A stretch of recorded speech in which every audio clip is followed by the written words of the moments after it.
नमस्कार, मैं एक निश्चित और आप देख रहे हैं जन केसरी। जन केसरी का खास कार्यक्रम, खास मुलाकात में आज के एक खास मेहमान है जो किसी परिचय के मोहताज नहीं है। ऐसी एक खास शख्सियत है जो उत्तर प्रदेश सरकार द्वारा शायद भूषण सम्मान से ऐसे अनेकों सम्मान उनको मिल चुके हैं। तो ऐसी शख्सियत है श्री राम सनी लाल शर्मा यादव जी। तो उनके पास चलते हैं। भाई साहब, आपका बहुत बहुत स्वागत है हमारे इस चैनल के खास कार्यक्रम में। धन्यवाद बंधुवर, जन केसरी का भी और ब्रोन जी आपका भी। जी भाई साहब, सबसे पहले हम जो है आपके जीवन परिचय के बारे में तो अपने दर्शकों को बताना चाहेंगे, उसको थोड़ा संक्षेप में अगर बताएंगे आप। देखिए, फिरोजाबाद से जलेसर की ओर जाने वाली जो सड़क है उस पर करीब 6 किलोमीटर आगे मेरा गांव है त्रिलोकपुर। ये भारत के जैसे दूसरे गांव हैं वैसा ही ये भी है।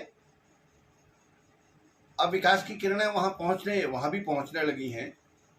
और विशेष बात यह है कि मेरे पिताजी जो थे वो स्वतंत्रता सेनानी थे।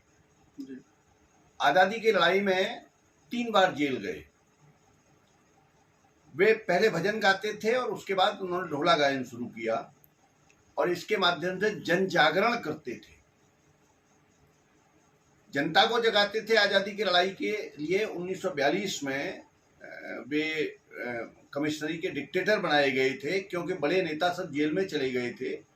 सबसे छोटी उम्र के जेल यात्री थे, इसलिए ब्रज क्षेत्र के सभी जेल यात्री उनके जीवन काल तक, माने जब उनकी वो दिवंगत हुए 83-84 साल की उम्र में, उस समय तक यहाँ के जो सारे वो थे सेनानी, वो उनको लला कहते थे जी, क्योंकि वो सबसे छोटे जेल यात्री थे।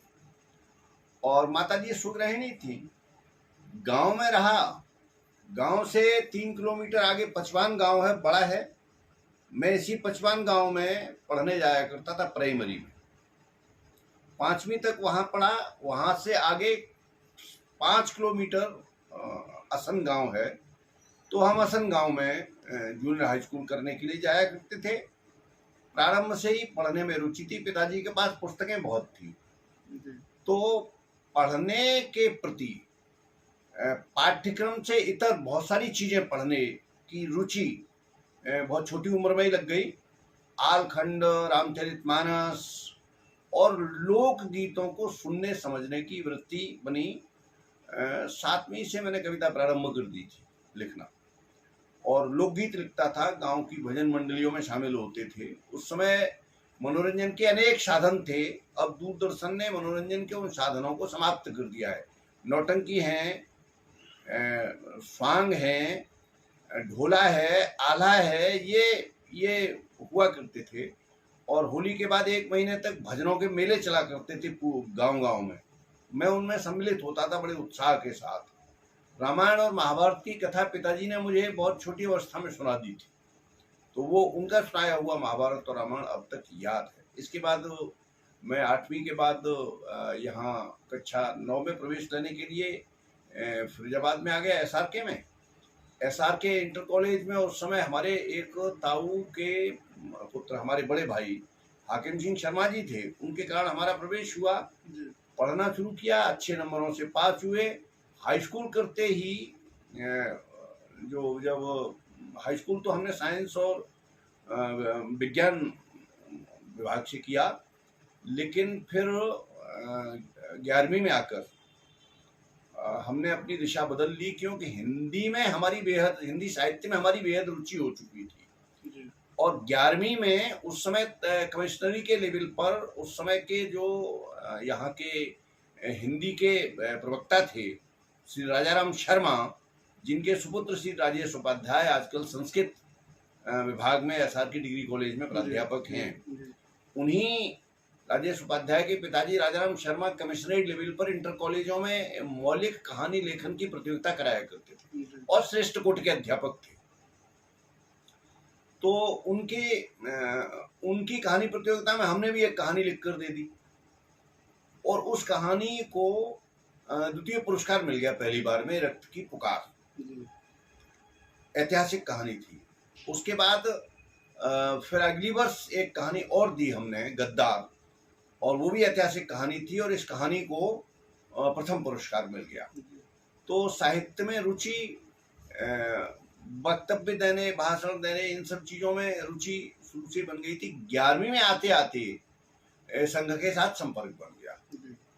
मैं आर नगर में रहता था, वहीं आशीलाल जी प्रभात में किसी को जगाने जाते थे, तो मैंने उनसे कहा, तो मैंने कहा ये क्या है, कोई सरकारी संस्था है, आप लोग कैसे सवेरे सवेरे आ जाते हैं जगाने लोगों को और क्या करते हैं? तो उन्होंने कहा कि विद्यार्थियों के लिए ये स्वैच्छिक संगठन है, हिंदुओं का संगठन है, विद्यार्थियों के लिए शाखाएं शाम के समय लगती हैं, आप की अगर रुचि हो तो आना, शाम के समय शुरू करिए। फिर रामचंद्र जी गुप्त से बात हुई और उसके बाद हमने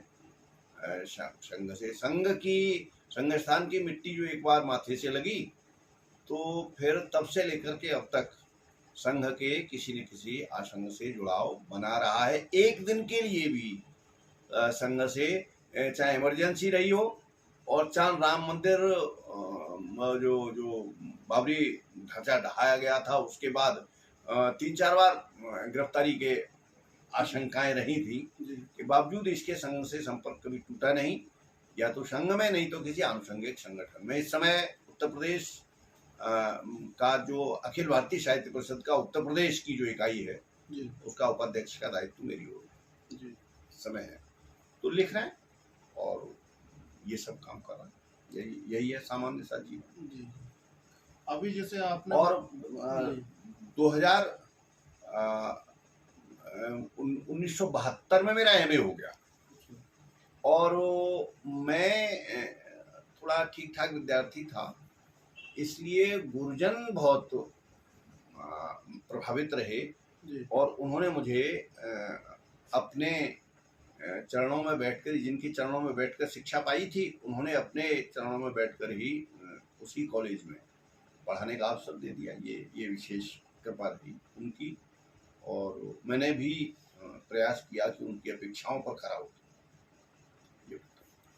अभी जैसे आपने बताया, वैसे मेरा दूसरा सवाल है हिंदी से जो आपका, जैसे अभी आपने बताया कि आपने पहली जो है कहानी लिखी, लगाव, और आपके इसमें प्रेरणा स्रोत कौन रहे?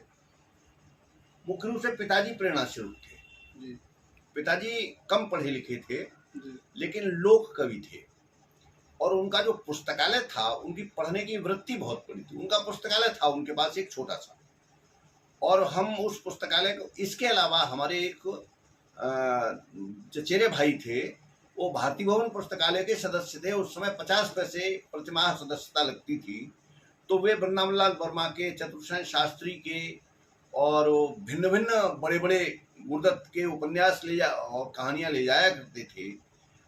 तो चंद्रकांता संतति, चंद्रकांता और ये सारे उपन्यास उस समय हमने गांव में पढ़े थे। बस उस जो पाठ्यक्रम के अतिरिक्त जो इन सब चीज़ों को पढ़ रहे थे, इन्हीं सब ने, प्रेमचंद को पढ़ा उसी समय में, इन सब चीज़ों ने हिंदी साहित्य के प्रति रुचि को बढ़ा दिया। जैसा आपने बताया 1972 में जब आपकी एमए हो गई, उसके बाद आप एसआरके में जो है शिक्षण कार्य के लिए जुड़ गए जी, और उसके बाद लगातार हिंदी के लिए काम आपने किया, उसके लिए कई मंचों से आपका सम्मान हुआ है। तो एक बार अगर संक्षेप में उसमें अगर बता सकते हैं किन किन मंचों से कहाँ कहाँ सम्मान रहा?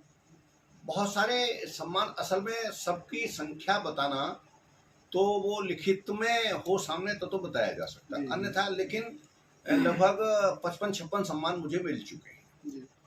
सबसे पहले 1984 में हमारी पहल नाम की एक संस्था थी अलीगढ़ की, उसने सम्मानित किया था, लेकिन 2-3 सम्मानों का उल्लेख मैं करना चाहूँगा। साहित्य भूषण तो 2018 में मुझे मिला और वो भारत सरकार का, वो उत्तर प्रदेश सरकार का सम्मान था और उसमें मुझे 2 लाख रुपए का सम्मान मिला, साहित्य भूषण की उपाधि मिली।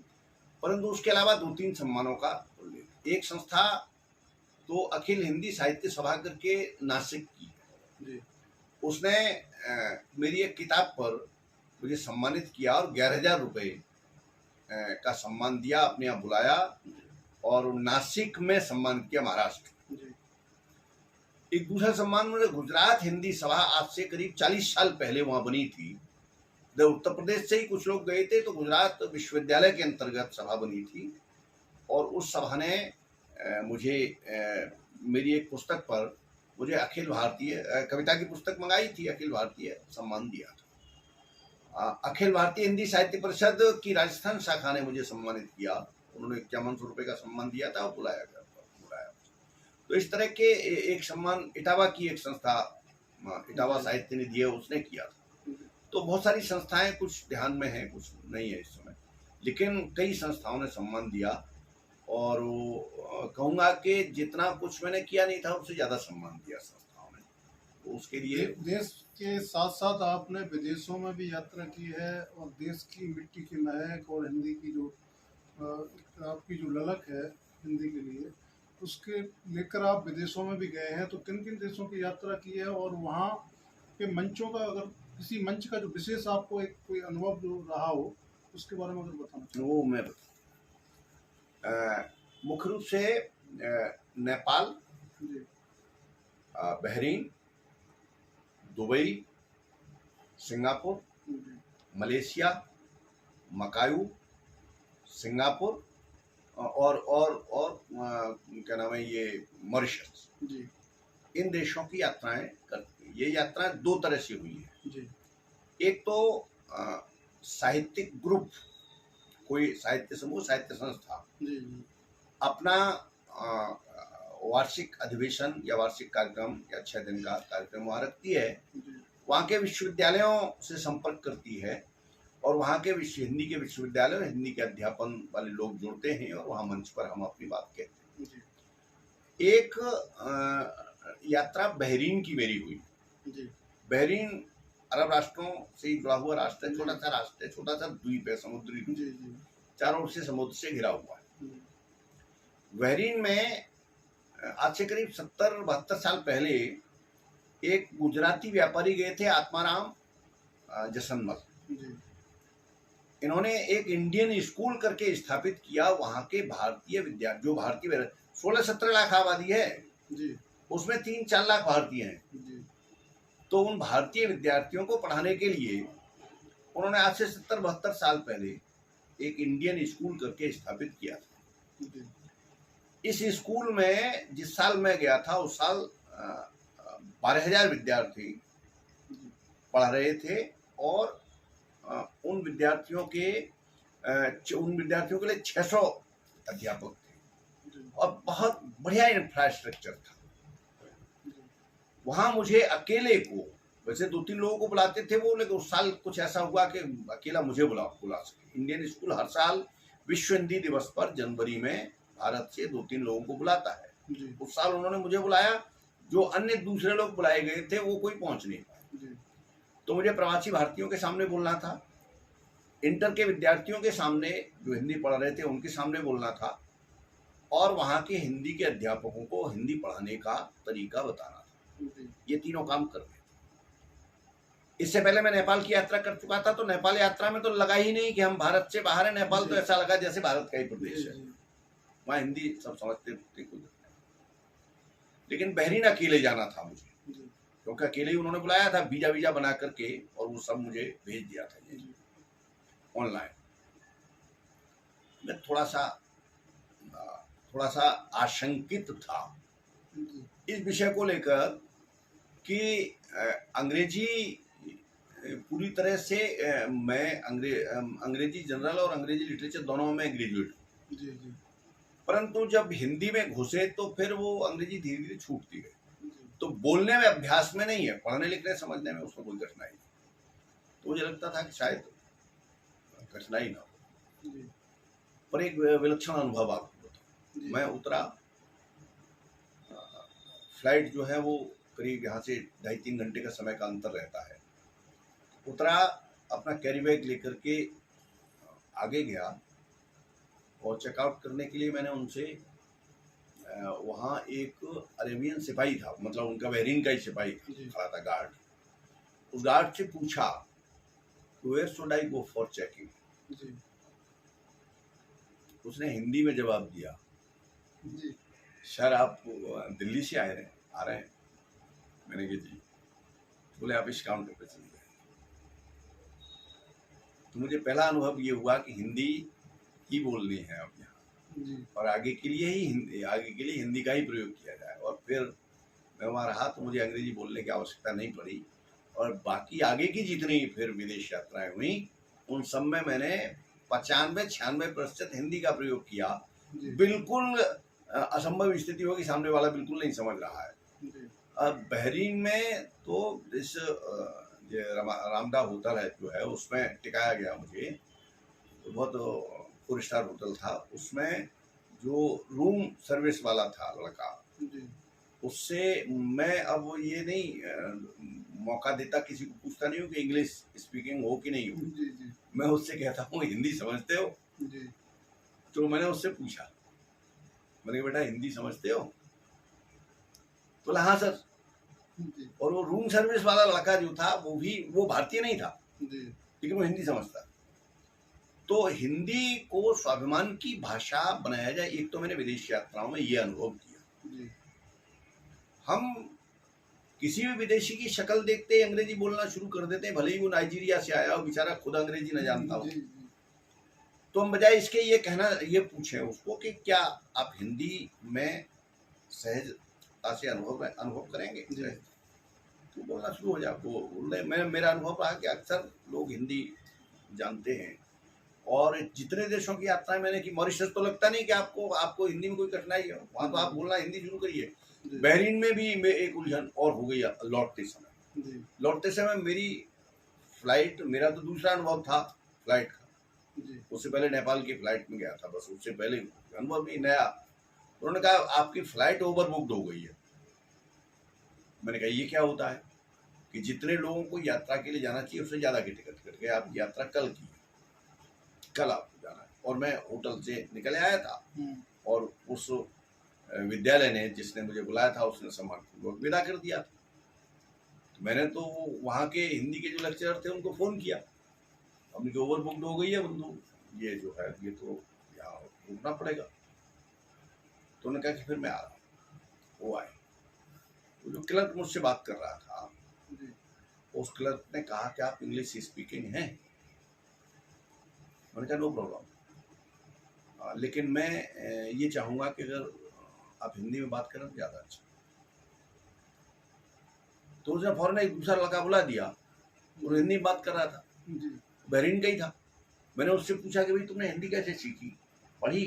बोले नहीं, ऐसे ही बोलते बोलते आ गई। तो हिंदी दुर्भाग्य से ये बहुत बुरी स्थिति हो गई है कि हम अपने देश में अभी विदेश में हिंदी को बढ़ता हुआ देख रहे हैं, और देश में स्थिति ये हो रही है कि हिंदी बोलने में जो नई पीढ़ी है वो लज्जा का अनुभव करने लगी है। अभी एक और मेरा सवाल है, जैसे विदेशी मंचों में जो हिंदी के मंच है और अपने इस भारत में जो हिंदी के मंच है, उन मंचों में आप क्या अंतर आपको देखने को मिला, क्या अंतर लगता है इन दोनों मंचों में? नहीं, मुझे ये लगता है कि अगर भारतीयता की दृष्टि से देखें, भारतीय संस्कार, भारतीय जीवन मूल्य, भारतीय परंपराएं और भारतीयता पर गर्व, तो विदेशी मंचों पर ज्यादा दिखाई पड़ता है। वहाँ किसी भी, यहाँ तो लोग हम जिला जिला और प्रदेश प्रदेश और कभी कभी कमिश्नरी में अंतर का अनुभव करते हैं और ये कहते हैं भाई ये फलाने, पर हम क्षेत्रवाद से प्रभावित हो जाते हैं कहीं। लेकिन वहाँ कहीं का हो, उत्तर का, दक्षिण का, पूर्व का, पश्चिम का, भारतीय अगर है तो शुद्ध भारतीय है और पूरी तरह से भारतीयता का परिपालन करता है। बहरीन के मंच पर लड़कियों ने जो पंजाब का गिद्दा और वहाँ के लोगों ने हिंदी में भाषण, बच्चों ने, इंटर के बच्चों ने जो भाषण दिए और इंटर में जो बोले, उतनी बढ़िया हिंदी बोले कि मैं आश्चर्यचकित हो गया कि यहाँ रहकर बच्चे जो हैं वो शुद्ध हिंदी बोले। विज्ञापन का कार्यक्रम रखा उन्होंने, तो इतना बढ़िया लड़की इतना बोले और फ्लुएंट, मतलब बिल्कुल बिना एक क्षण के लिए रुके हुए, बिना अनवरुद्ध तरीके से बोलती चली गई। तो मैंने देखा है कि वहाँ थोड़ी सी भारतीयता का अनुभूति वहाँ ज्यादा रहती है। यहाँ तो हम अपने हिंदी के क्षेत्र में जो हिंदी की संस्थाएं कार्यक्रम करती हैं उनमें तो हिंदी का प्रभाव रहता ही है, उनमें कोई समस्या नहीं है। तो इसके मुकाबले भारतीयता वहाँ ज्यादा रहती है। वर्तमान में जैसे आपके द्वारा कई पुस्तकें लिखी गई हैं, तो मैं सारी पुस्तकों का तो नहीं, लेकिन उनमें जो प्रमुख पुस्तकें हैं जिनसे आपका विशेष लगाव रहा, तो लिखे तो है तो लगाव तो सभी से होगा, लेकिन विशेष ऐसा कुछ जो जिनका उल्लेख आप करना चाहेंगे? देखिए, एक पुस्तक तो जिसको मैं महत्वपूर्ण मानता हूँ। या मैं ये कहूँ कि पहली पुस्तक आपकी कौन सी थी जो आपने लिखी? ने पहली पुस्तक तो गीतों की थी, जी तो गीत की पुस्तक निकली थी मन पलाश में।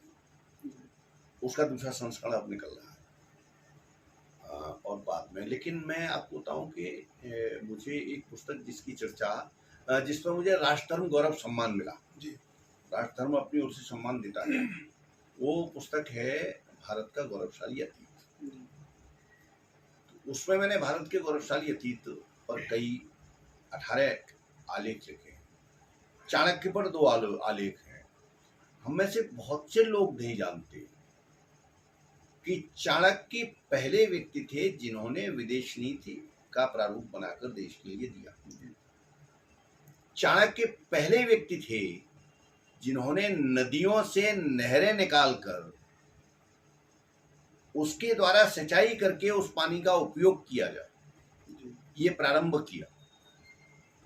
चाणक्य ने भ्रष्टाचार निरोध का कार्यक्रम शुरू किया और उपभोक्ता संरक्षण की बात सबसे पहले चाणक्य ने कही। उन्होंने कहा कि अगर कोई व्यापारी और कम तोलता है तो वो दंड का भागी होगा, राज्य उसको दंड देगा। बहरहाल चाणक्य पर भी 2 आलेख हैं उसमें। और पृथु भारत के पहले राजा कैसे थे ये है, पृथु के पिता क्यों कहे गए, वो वगैरह वगैरह। भारत का गौरवशाली अतीत है, तो वो पुस्तक मुझे प्रिय है, अच्छी है। एक पुस्तक मेरा डीएड का शोध प्रबंध है, समकालीन गीत काव्य संवेदना और शिल्प, वो गीत पर है। पर एक पुस्तक जो रिटायरमेंट के बाद मैंने लिखी और तैयार की, एडिट भी है और संपादन भी है और लेखन भी है, वो पुस्तक है 640 पृष्ठ का नवगीत कोश। रिटायरमेंट के बाद आगरा यूनिवर्सिटी में अभी तक विश्वविद्यालय अनुदान आयोग से एक योजना चलती है रिटायर्ड व्यक्तियों को, जो सेवामुक्त हो चुके उन लोगों के लिए की योजना है, जिसमें वो 2 साल के लिए आपको कोई प्रोजेक्ट देते हैं। आप उस रिसर्च प्रोजेक्ट को पूरा करिए, उस परियोजना को पूरा करिए, आपको 31,000 रुपया महीना मिलेगा। पेंशन जो आपकी मिल रही है वो आपकी है, लेकिन 31,000 रुपया महीना देगी और 1 लाख रुपया 50,000 रुपया 2 साल का वो देगी उसके लिए कंटीजेंसी, यानी यात्राएं और किताबों की खरीद और वो क्या नाम है, इधर उधर से और जो कोई खर्च करते हैं वो सब उसमें शामिल हो। मैंने उसके लिए नवगीत कोश का दिया था, तो 640 पृष्ठ का ये कोश तैयार हुआ है। ये मेरी महत्वपूर्ण पुस्तक है। और अभी महाभारत में विष्णु के 1000 नाम हैं अनुशासन पर्व में, विष्णु सहस्त्र नाम का अनुवाद किया है और गीत में किया है, हर श्लोक पर एक गीत। ऐसे ही गीता का अनुवाद दोहों में किया है। तो अभी एक संस्मरण की पुस्तक लिखी है, वो करीब मेरी 45-46 पुस्तकें हो चुकी, और ये जो आप देख रहे हैं वो जो है वो भी एक अगली पुस्तक के प्रूफ रखे, तो वो भी चल रही है। नवगीत पर काम कर रहा हूँ। मुझे वो राष्ट्रधर्म गौरव सम्मान जिस पुस्तक से मिला, वो पुस्तक मुझे विशेष प्रिय है। लगता है कि अच्छी पुस्तक है, देश के गौरव को स्थापित करने वाली पुस्तक है। अभी वर्तमान में जैसे आपने बताया कि एक पुस्तक पे जो आप अभी वर्तमान में काम कर रहे हैं, तो क्या उस पुस्तक का नाम है या क्या नाम रहेगा उस पुस्तक का? किस विषय पर वो तैयार कर रहे हैं? नहीं, इस समय तो कई एक पुस्तकों पर एक साथ काम चल रहा है सर जी। एक तो एक गीतकार हैं और वो यहाँ अलीगढ़ के थे, लेकिन महाराष्ट्र में जाके बस गए। वो है श्यामलाल शमी। वो दलित थे जाति से, गीतकार बहुत अच्छे हैं। उनकी उपेक्षा हुई, उनके बारे में लोगों ने कम लिखा। उन पर मैंने पूरा एक पुस्तक लिखने का मन बनाया है कि उन पर लिखा जाना चाहिए, अच्छे लिखा, उन पर लिखना। और एक महाभारत के पात्रों के आत्मकथ्य, माने महाभारत का हर पात्र और स्थान, जी हस्तिनापुर, इंद्रप्रस्थ और कुरुक्षेत्र, जी ये अपनी बात कहते हैं पूरे महाभारत के काव्य विश्लेषण का। जी और उसके साथ चीज अपने आप उन सबको मैंने आधुनिक समस्याओं से जोड़ दिया। जी ये नई पुस्तक है जो अच्छी पुस्तक बन गई, अतुकांत रचना है, मतलब छंद मुक्त, छंद नहीं है उसमें। जी जैसे मैं कहता हूँ, मैं उसमें अर्जुन का आत्मकथ्य, जी अभिमन्यु का आत्मकथ्य, कर्ण का है। तो अभिमन्यु का आत्मकथ्य क्या, अभिमन्यु ये कहता है कि यद्यपि मेरे सामने 6 महारथी हैं, ये मुझसे लड़ रहे हैं और ये सुनिश्चित है, मेरे सामने 7 महारथी हैं, उनके पास अपने घोड़ों, तेज घोड़ों वाले रथ हैं, तीव्र धनुष बाण है, और मेरे पास तो ये टूटा हुआ रथ चक्र है और ये आस्था का रथ चक्र है। जी मैं इस रथ चक्र से लड़ रहा हूं, परंतु और ये मुझे मालूम है कि मेरी मृत्यु होनी है, क्योंकि मेरी जब मृत्यु होगी तभी परीक्षित का जन्म होगा, परीक्षित का जन्म होगा तो जन्मेजय आएगा, और जन्मेजय आएगा तो वही इन नागों को ध्वस्त करेगा। तो अंत में ये कहता है कि मैं जानता हूं कि मैं मरूंगा, फिर भी मैं क्यों लड़ रहा हूं?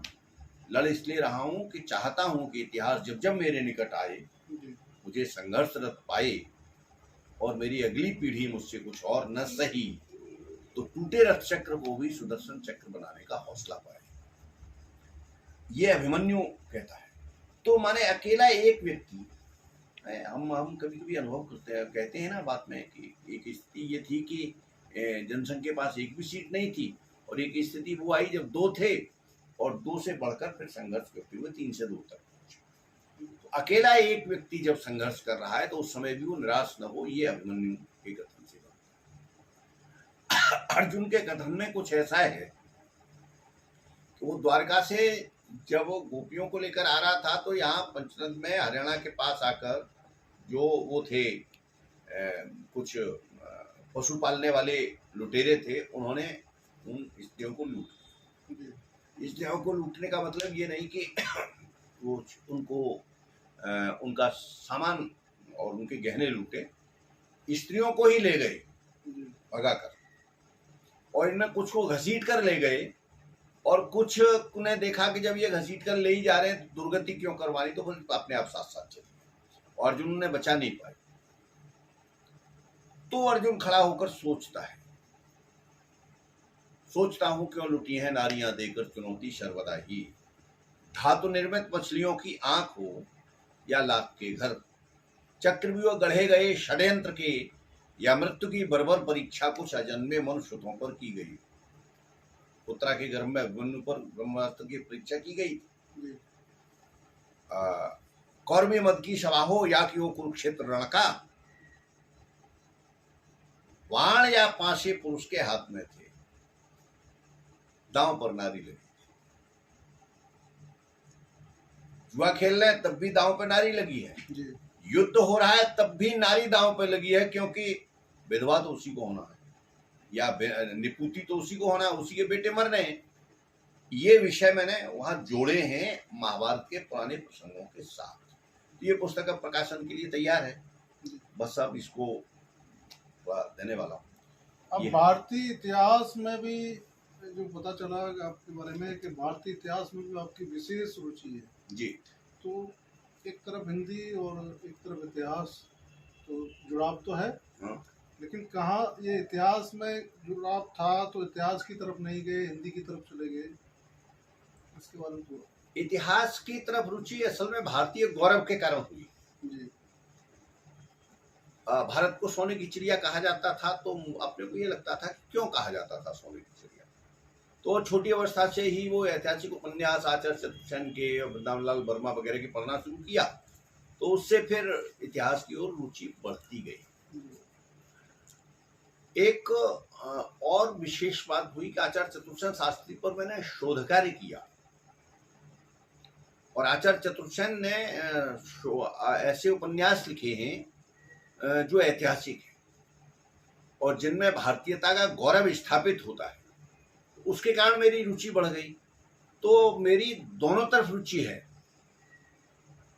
और खास करके इतिहास के उन प्रसंगों पर गहरी रुचि है जो जिन्हें या तो जानबूझकर उपेक्षित किया गया या जिनके बारे में गलत लिखा गया। जैसे पुराणों की आलोचना बहुत से लोग करते हैं, लेकिन पुराण से ही पता लगा पृथु को पहला राजा कहा जाता है हमारे यहाँ परंपरा से। पृथु की पूरी वंशावली है। पृथु को पहला राजा क्यों कहते हैं? पृथु के पिता वेनु भी राजा थे, फिर पृथु पहला राजा कैसे हो गया? इसलिए हुआ कि पृथु के राजा बनने पर 12 वर्ष अकाल पड़ा, और उसने सबसे पहला काम यह किया कि जहां जहां जल को बचाया जा सकता था वहां जल संरक्षित किया, खेतों की मेड़बंदी करवाई, खेती नए तरीके से प्रारंभ की और अपनी जनता को 12 साल तक भूखा नहीं मरने दिया। इसलिए लोक रक्षक राजा की बात हम करते हैं तो पृथु पहले राजा। वैसे पद में अगर देखें तो उसके पिता भी राजा थे, बहन जो थे वो राजा थे, तो इसमें कोई बात नहीं। तो मैंने इन सब चीजों को पुराणों में से निकाला, और भारत का गौरवशाली अतीत में ये सब है जी। दूसरी बात ये, पृथु के समय में धनुष का आविष्कार हुआ, पृथु के समय में ही इसका घोड़े पर सवारी का आविष्कार हुआ, और पृथु के समय में हल का आविष्कार हुआ। हल के द्वारा खेती करना प्रारंभ, पहले तो फावड़े से खोदकर या कुदाल से खोदकर खेती होती थी, और जहां मन आया था बीज फैला दिया और हो गया। और उसने कहा कि वर्षा कम हो रही है। पुराण में ये कथा इस तरह है कि जब पृथ्वी ने अपने सारे रत्न छिपा लिए तो पृथ्वी धनुष बाण लेकर पृथ्वी के पीछे दौड़े, और फिर उन्होंने वो पृथ्वी भयभीत हो गई, तब पृथ्वी ने फिर वो अपने रत्न निकाल कर दिए। यही रत्न तो थे। पानी कम बरस रहा है तो खेतों की मेड़बंदी करवा दी, मेड़बंदी से पानी जो बरसेगा उसकी बूंद बूंद खेत में रुकेगी। जहां जहां जल स्रोत थे उन सब जल स्रोतों को संरक्षित किया, और 12 वर्ष तक अपनी प्रजा को भूखों नहीं मरने दिया। इसलिए पृथु हमारे यहाँ पहले राजा कहे। हमारे यहाँ लोक रक्षा या लोक की रक्षा, लोक की चिंता, जनता की चिंता करने वाला राजा या जनता की चिंता करने वाला व्यक्ति वो महत्वपूर्ण होता है, उसी को हम आप सबसे ज्यादा महत्व देते हैं। अब आपके द्वारा पढ़ाए गए कई छात्र और हिंदी के महक को और महका रहे हैं, और कई लोगों की पुस्तकों का विमोचन करने का आपको भी बुलाया गया, और वो कौन कौन से ऐसे जो आपके नज़दीक रहे शिष्यों में, जो 2 ही लोग खासकर याद रहते हैं, या तो वो आपकी जो क्लास होगी वहाँ मेधावी होगा या शरारती होगा। तो आपके जो नज़दीक रहे उनमें कौन लोग हैं जो अभी वर्तमान में, जैसे उन्होंने पुस्तकों का विमोचन किया, वो आपका भी जन्म हुआ, ऐसे कौन कौन शिष्य हैं, उनका अगर नाम अगर आज बता सकते? मैंने एक वर्ष संस्कृत शिशु मंदिर में भी पढ़ाया था जी। बीच में 72 के बाद 1 साल बीच में गैप रहा तो शिशु मंदिर में रहा, क्योंकि प्रचारक जो थे, जिला प्रचारक, उन्होंने कहा कि आप फिर बेकार क्यों बैठे हो शिशु मंदिर में। तो शिशु मंदिर में 2 बड़े खुराफाती थे ऊधमी जी, उनके प्रति मेरा प्रेम विशेष था। उनमें से एक आपका विधायक है, ठीक है। तो एक तो मैं उसको इकलौता मानस पुत्र कहता हूँ, क्योंकि राजनीति में मेरा कोई दूसरा शिष्य नहीं गया। जो गए हैं उन्होंने कुछ खास नहीं किया, परंतु मनीष ने वाकई राजनीति में शुचिता का एक मानदंड बनाया है, एक अच्छी राजनीति करके दी है। मैं गर्व कर सकता हूँ कि वो मेरा शिष्य। दूसरी जो मेरे जो एकेडमिक क्षेत्र के शिष्य हैं, उनमें मैं सबसे पहले नाम लूंगा डॉक्टर अजीत सारस्वत का। अजीत सारस्वत एमए करते ही, संभवतः 78 में उनका एमए हुआ था, एमए करते ही लाल बहादुर शास्त्री डिग्री कॉलेज गोंडा में नियुक्त हो गए। बेहद श्रद्धावान रहे, प्रतिभाशाली रहे। उन्होंने पीएचडी भी किया मेरे निर्देशन में, और डीलिट और बीएनकेबी post graduate college Ambedkar Nagar से वे रिटायर हुए हैं एज प्रिंसिपल की तरह रिटायर। बहुत प्रतिभाशाली छात्र थे। दूसरे जिसका उल्लेख करूंगा मैं वो है पूरन पाल आपके पीछे जो गांव है गौच के निवासी हैं, और हिंदी और अंग्रेजी दोनों में यहाँ से एमए किया था उन्होंने। हिंदी में उन्होंने पीएचडी की मेरे निर्देशन में। और पूरन पाल जो केंद्रीय विज्ञान और औद्योगिकी संस्थान है, उस संस्थान CSIR उसके हिंदी अधिकारी रहे, बड़े पद से जॉइंट सेक्रेटरी के पद तक पहुंचकर वहां से रिटायर हुए। और वे बहुत माने काफी उन्होंने हिंदी के लिए दिल्ली के क्षेत्र में काफी काम किया। एक शिष्य है मेरे प्रमोद कुमार यादव, वो भी दिल्ली में हिंदी के प्रवक्ता हैं और कविता लिखते हैं और कई अच्छे काम उन्होंने किए। एक शिष्य दलित वर्ग से हैं, हुकुम सिंह, वो कमला नेहरू में, उनका उल्लेख मैं इसलिए करता हूं कि उस व्यक्ति ने 56-57 साल की उम्र में पीएचडी शुरू की और बड़ी सफलतापूर्वक अच्छी पीएचडी। वर्तमान में मेरा शिष्य कृष्ण कुमार कनक है, और कनक ने कई पुस्तकें लिखी हैं, उसको 5 सरकारी सम्मान मिल चुके हैं और अच्छा हिंदी के लिए बहुत अच्छा काम कर रहा है। सबसे बड़ी बात यह है कि प्रज्ञा हिंदी सेवार्थ संस्थान ट्रस्ट के माध्यम से उसने यहाँ, ये उसी का सामर्थ्य है कि उसने अपने यहाँ फरीदाबाद में एक संस्था खड़ी करके प्रतिवर्ष प्रज्ञा के 3 कार्यक्रम हो चुके। प्रज्ञा के माध्यम से प्रतिवर्ष लगभग 18 से लेकर 20-21 लोगों तक का सम्मान करते हैं, सारे देश के लोगों का। देश में से मुख्य साहित्यकारों को छांट कर और उनका सम्मान करते हैं, और भी अनेक कार्यक्रम पूरे वर्ष प्रज्ञा के माध्यम से चलते रहते हैं। तो एक मैं उसके नाम का उल्लेख करूंगा कि वो अच्छे हिंदी के लिए अच्छा काम कर रहा है। सबसे बड़ी बात ये हुई, ये जो बड़ा काम है वो मैं हिंदी नवगीत कोश का विमोचन करवाना चाहता था। 40 पेज की पुस्तक छप गई थी, मैंने कहा इसका विमोचन हो जाए।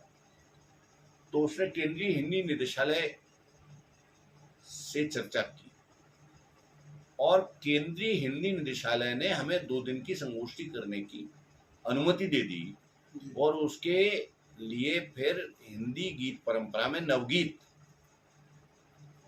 इस विषय पर 2 दिन की सेमिनार हुई आगरा में केंद्रीय हिंदी संस्थान के अंतर्गत, और अटल बिहारी वाजपेयी अंतर्राष्ट्रीय सभागार है उसमें हुई। और लगभग 7 प्रदेशों के 100 के लगभग लोगों ने, विद्वानों ने उसमें हिस्सा लिया। तो कई लोग काम कर रहे हैं और अनेक शिष्य हैं जो जिन्होंने अच्छा नाम कमाया है, हिंदी के लिए भी काम कर रहे हैं। परंतु अच्छे और प्रतिभाशाली या बहुत काम करने वाले शिष्यों की भीड़ नहीं इकट्ठी हो पाती। वो तो 2-4 ही लोग निकलते हैं। तो वो ये मुख्य नाम है जो मुझे याद है। आज की जो स्थिति है, एक और शिष्य दिनेश गुर्जर, दिनेश बाबू गुर्जर करके हैं, वो मैनपुरी में इंटर कॉलेज में लेक्चरर हैं, लेकिन यहाँ फिरोजाबाद में कई कोचिंग्स में उन्होंने हिंदी पढ़ाई है और उनके अपने विद्यार्थी भी बहुत अच्छे निकले हैं। कई ने सफलताएं प्राप्त की IAS PCS में, कुछ लोग सेना भी गए, मैं भी गए, हमारे शिष्य वहाँ काम किया, लेकिन हिंदी के लिए इन्हीं कुछ प्रमुख लोगों ने काम किया। और एक महिला मेरी मेरी शिष्या रही, मेरी बेटी की तरह से है। उसका जो पति है वो कुछ भक्त प्रकार का शिष्य था, बुद्धिमान बहुत नहीं था, जी पढ़ने लिखने में होशियार नहीं, परंतु उसने शादी जो की वो बेटी दुर्गेश भटेरे, जी वो यहाँ की है, ये कनेटा के बगल में, वो कौन सा, वो मोड़ा, जी मोड़ा में है। और वो लड़की एमए है, पीएचडी है, मेरे निर्देशन में पीएचडी किया उसने। और वो बहुत अच्छा जलेसर कई डिग्री कॉलेजों में प्राइवेट में प्रिंसिपल रह चुकी है, प्रिंसिपल रही और लेक्चरर भी रही। और उसका उसने दोहा साहित्य पर काम किया और बहुत अच्छा किया। और शोधार्थी तो खैर करीब 40-42 रहे हैं। तो उसने एक सवाल उठता है, क्योंकि हिंदी के इतना लगाव है, हिंदी की इतनी आपने चर्चाएं की, आज की जो वर्तमान स्थिति है और आज की जो पीढ़ी को आप देख रहे हैं, युवा पीढ़ी है जो खासकर, उनका जो हिंदी से अलगाव हो रहा है, अपनी जो मातृभाषा है उससे अलगाव हो रहा है, इसके लिए आप किस व्यवस्था को जिम्मेदार मानते हैं या किसको जिम्मेदार मानते हैं? कुकुर मुत्तों की तरह हर गली में अंग्रेजी मीडियम के स्कूल खुल रहे हैं, तो ये तो व्यवस्था ही जिम्मेदार है।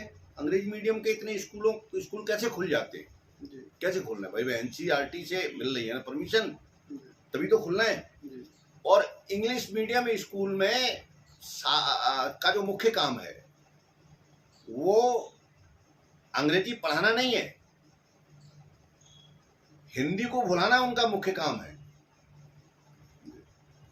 बहुत सारे जो बने मने आजादी के समय हिंदी गर्व की भाषा थी, और अब लोगों के अंदर ये दिमाग में भ्रम पैदा हो गया है कि बिना अंग्रेजी जाने हमें कोई व्यवसाय नहीं मिलेगा, कोई नौकरी नहीं मिलेगी, बाहर नहीं जा पाएंगे। अजीब तरह कि मैं तो हिंदी वाला हूँ, और हिंदी मैंने कहा ना कि मैं 95-96% हिंदी बोलता हूँ विदेश में जाकर भी।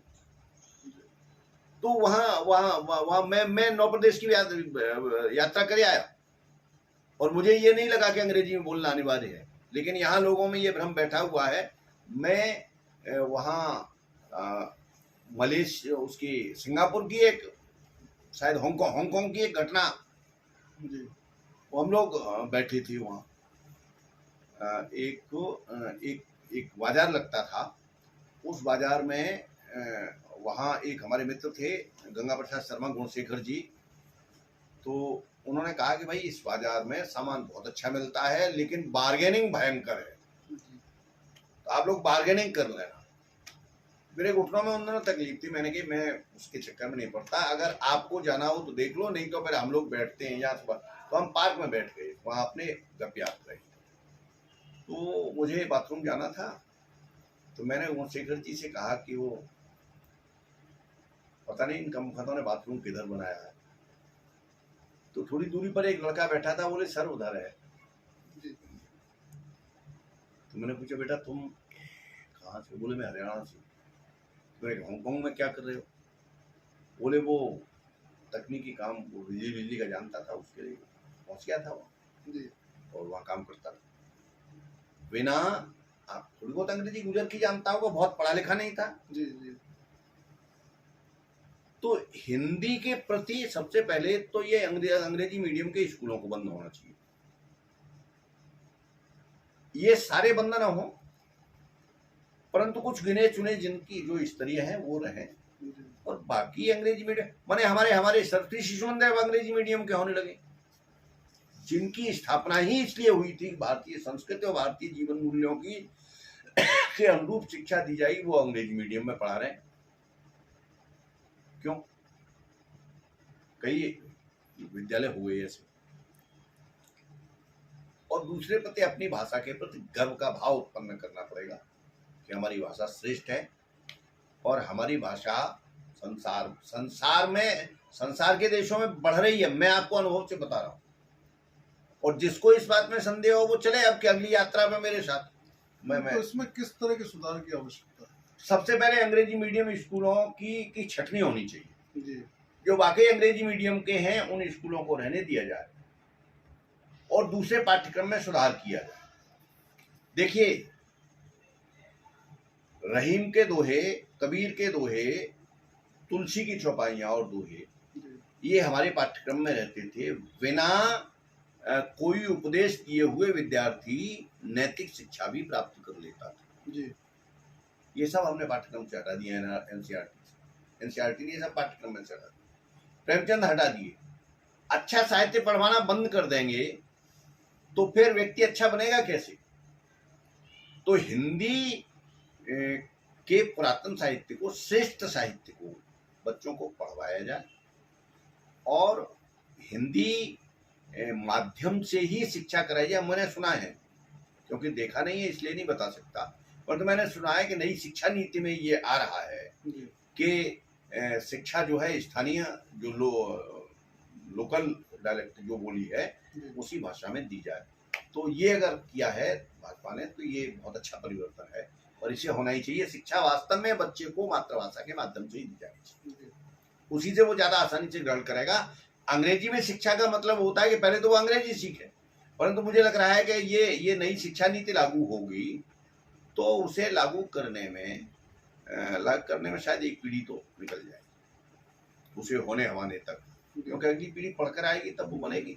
अब इस सबको करना पड़ेगा। शिक्षा में ही सुधार हो और शिक्षा में ही परिवर्तन किया जाए कि हिंदी बोलना ये गर्व का विषय है। और कुछ स्थानों पर जहां लोग अंग्रेजी बोलने में गर्व का अनुभव करते हैं उनका बहिष्कार शुरू किया।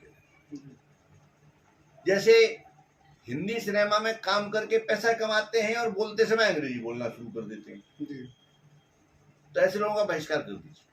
या कहिए, कहा जाए कि भैया हिंदी बोलिए, हिंदी बोलिए, हिंदी नहीं आती है क्या आपको? हो जाएगा।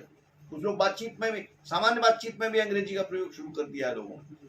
सामान्य बातचीत, चलो एक आध शब्द आ जाए बातचीत में ठीक है, लेकिन वो लोग अंग्रेजी में बात करना जो है गर्व का अनुभव करते हैं। ये गर्व हटना चाहिए। सबसे पहले वो गर्व हिंदी में शिफ्ट होना चाहिए। हिंदी में बोलना शुरू करें, वो गर्व की भाषा हो। और हिंदी रोजगार नहीं देती है, ये सबसे बड़ा भ्रम है, क्योंकि इतने क्षेत्र हैं हिंदी में रोजगार के। देखिए, अनुवादक, मैं अपने जिन शिष्य का उल्लेख मैंने किया, हिंदी अधिकारी थे पूरनपाल जी, उनके यहाँ 6 अनुवादक काम करते थे उनके निर्देशन में, अंग्रेजी से हिंदी में अनुवाद करते थे। अनुवादक की नौकरी है और सब जगह है, सब जगह है, सारे मंत्रालयों में, सारे कार्यालयों में, सारे शिक्षालयों में, सारी बैंकों और दूसरी जगह प्रोबेशन अधिकारी की आवश्यकता होती है। वहां हिंदी और अंग्रेजी वाले है। क्या असल में कि हम ये मानकर चलते हैं कि हिंदी वालों के लिए मास्टरी के अलावा दूसरा कोई काम नहीं है। थोड़ा बाहर बढ़कर काम करना शुरू करें ना। 6 महीने का फ्रेंच का कोर्स कर लीजिए। आप फ्रेंच से हिंदी में और हिंदी से फ्रेंच में अनुवाद करना सीख जाएंगे। हर नेता जो दूसरे देश में जाता है उसे अनुवादक की जरूरत पड़ती है। आपकी नौकरी लग जाएगी तो आप अनुवादक का काम कर सकते हैं। थोड़ा अपने आप को आधुनिक बनाया जाए। हिंदी के अतिरिक्त दूसरी भाषा का पाठ्यक्रम, अनुवादकों की सबसे ज्यादा जरूरत है। इतने चैनल्स खुल गए हैं, सब में पत्रकारों की जरूरत है, समाचार संवाददाताओं की जरूरत है। वहां हिंदी नहीं चाहिए, वहां भी हिंदी चाहिए, हिंदी वाले ही चाहिए। तो इतने क्षेत्र हैं, रेडियो पर जरूरत पड़ती है अनाउंसर्स की। इतने क्षेत्र हैं हिंदी में काम करने के लिए कि अगर कोई अच्छे ढंग से काम करे तो बहुत कुछ प्राप्त कर सकता है। मैं अपना अंतिम सवाल पूछने से पहले एक सवाल और है। सवाल क्या, वो तो मुझे जो आपने जो गीतों का जो संग्रह किया है, लिखा है, उसमें जो आपके सबसे नजदीक जो रहा हो, उसमें से अगर कुछ 1-2 लाइन अगर हमारे दर्शकों को सुनाना चाहें। हाँ, इसको यूँ कह सकते हैं कि मेरा सबसे पहला गीत जो था, जो पहला नहीं दूसरा गीत जो था, वो बहुत लोकप्रिय हुआ और वो आकाशवाणी के कई केंद्रों से कई कई बार जी बजाया गया, सुनवाया गया। वो था जिसका मुकुट हिमालय, सागर करे चरण चुम्बन, चलो चलें उस मातृभूमि का कर रहे हैं। परंतु मैं आपको एक दूसरा आसान गीत की कुछ पंक्तियां सुनाता हूँ, जी और ये इस तरह शुरू होता है कि यह जीवन है संग्राम प्रबल, यह जीवन है संग्राम प्रबल, लड़ना सबको प्रतिक्षण प्रतिपल, जिसने मन में गीता गुन ली वह हार जीत के पार गया, जिसने मन में गीता गुन ली वह हार जीत के पार गया, वह हार गया रण में जिसका लड़ते लड़ते मन हार गया।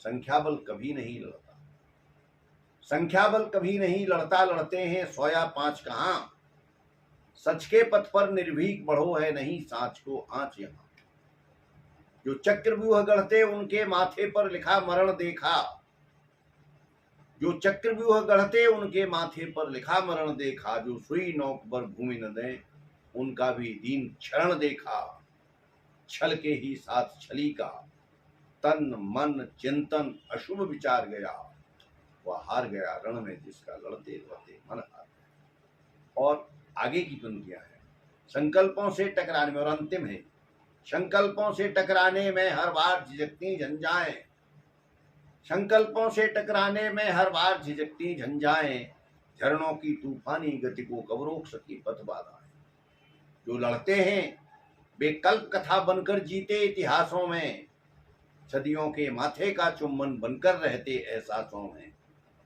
कवि का संवेदन विनत हुआ जब जब भी उनके द्वार गया, वह हार गया रण में जिसका लड़ते लड़ते मन हार गया, वह हार गया रण में। ये गीत मुझे प्रिय लगता है, और इसलिए प्रिय लगता है कि ये प्रेरणा देने वाला गीत है, और मुझे लगता है कि मन की हार ही सबसे बड़ी हार है। अगर मन से व्यक्ति नहीं हारता है तो वह बड़े से बड़े युद्ध जीत सकता। अंत में समाज को कोई एक संदेश अगर आप देना चाहें तो दे सकते हैं, हिंदी के बढ़ावा देने के लिए, या जो आपको उचित लगे समाज को संदेश देना चाहिए। हमारी युवा पीढ़ी उनसे प्रेरणा ले जिनसे प्रेरणा ली जानी चाहिए। हमारे जो महापुरुष हैं सच्चे अर्थों में हैं, राजनीति में अगर प्रेरणा लेनी है तो दीनदयाल जी अटल जी से ली जाए, और अगर साहित्यिक क्षेत्र में प्रेरणा लेनी है तो उस व्यक्ति से ली जाए जिसने साहित्य के लिए बहुत काम किया, जैसे हमारे बनारस चतुर्वेदी दादाजी ने और प्रवासी भारतीयों के लिए बहुत काम किया। तो इस तरह समाज सेवा के लिए जो काम करें, परंतु जो सचमुच नायक हो और जिसने अपने स्वार्थ को एक तरफ रख के समाज के लिए कुछ काम किया हो, ऐसे व्यक्तियों से प्रेरणा लें, परिश्रम करें, शॉर्टकट से सफलता पाने के रास्ते त्याग दें, और उन राजनेताओं के पीछे कभी जिंदाबाद मुर्दाबाद न करें, क्योंकि उन राजनेताओं के जो आपको समाज को विघटित करने का, टुकड़ों में बांटने का, आपस में लड़ाने का काम करते हैं।